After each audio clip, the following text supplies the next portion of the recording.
Jó, sziasztok! Ha a hegy nem megy Mohamedhez, akkor Mohamed megy a hegyhez. Vagyis ha ti nem jöttök be online órára, akkor így küldöm el az óraanyagát, amit szerettem volna veletek megbeszélni. Nézzük akkor először, hogy az első feladat az hogyan hangzott. Veszünk egy kétjegyű számot, felcseréljük a számjegyeit, akkor a különbség az 27 lesz.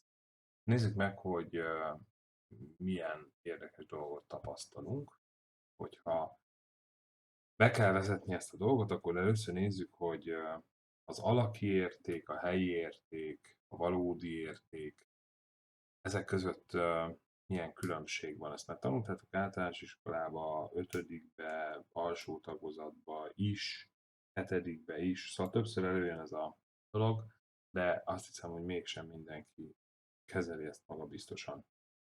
Ha azt mondom, hogy van 69 forintod, akkor tudod, hogy van, és most tegyük fel, hogy nincsenek 5 forintosok, 2 forintosok, csak 1 forintos, meg 10 forintos, akkor tudod, hogy van neked összesen 10 darab,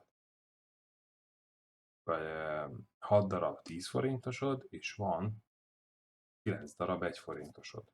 Azt ekként tudod felírni. Ezeket a számjegyeket megfordítjuk, és 96 forintunk lesz, akkor lesz 9 darab 10 forintos, és 6 darab 1 forintos. Tehát ezt a matematika nyelvén általánosítva úgy írhatjuk le, hogyha van egy XY kinézetű számunk, ugye X az alaki érték, Y az alaki érték, XY a teljes számnak az alaki értéke, ebből látjuk, hogy van benne 10 darab X, mert ugye az X a tízesek helyén, a tízes helyi értéke helyezkedik el, az Y pedig az egyes helyi értéken. Még ha megfordítjuk ezt a számot, vagyis a számjegyeket, akkor 69-et fogunk kapni, és ott a 10-es helyi értéken az Y-nál, az 1-es helyi értéken az X. Ennek az értékét így tudjuk felírni. Azt, hogy ezt a kettőt kivonjuk egymásból, azt leírhatjuk egyszer úgy, hogy xy mínusz yx, és egyenlő valamivel, de mivel ezek itt számunkra nehezen használhatóak, szét kell szedni 10x-re és y-ra, ezt pedig 10y-ra és 1x-re, jó? Így fog kinézni, mint ahogy ezt ide már leírta, jó?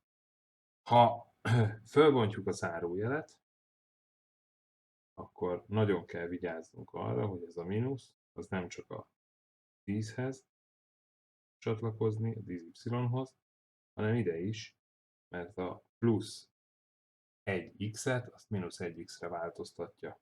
Ha ezt a beszorzást elvégzem, akkor úgy fog kinézni, hogy lesz 9x-em, és abból lesz 9y-om. Ha ezt még kicsit tovább egyszerűsítem, akkor kiemelhetem belőle az x-et, itt is van egy x-es, itt is van egy x-es, és akkor x mínusz y lesz az eredmény.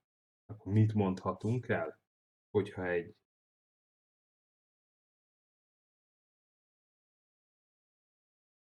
számból kivonom számjegyeit, egy kétjegyű számból kivonom a számjegyei felcserélésével alkotott számot, 10y meg 1x, ugye, zárójelbe teszem, akkor pont a két számjegy különbségének, például a 96 esetén 9-ből 6 az 3, 9-ből 6 az 3, itt mutatom, annak a 9-szeresét fogjuk kapni, magyarul 27-et. Ezt próbáljuk ki most, engedjük el a 96-ot és a 69-et, Például a 84-ből 48-at. Nézzük meg, mennyi a számjegyeinek a különbsége. Ugye a számjegyeinek a különbsége 8-ból 4 az 4, akkor 9-4 az 36. Nézzük meg, tényleg 36 lesz az eredmény? Persze, hogy annyi lesz, mert 48-ból, vagy 84-ből, ha 40-et kivonok, az 44-ből 8 az 36.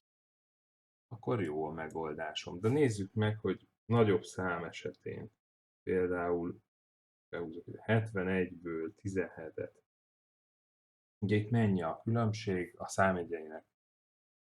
A különbsége 6, 6 x 9 az 54. Nézzük meg. 71-ből 10 az 61-ből 7 az 54. Ezre is igaz, erre is igaz. Úgyhogy úgy néz ki, hogy ez igaz. De miért ne lenne igaz? Mikor az egyenlet levezetéséből lesz az eredmény. Jó, megoldottuk az első feladatot.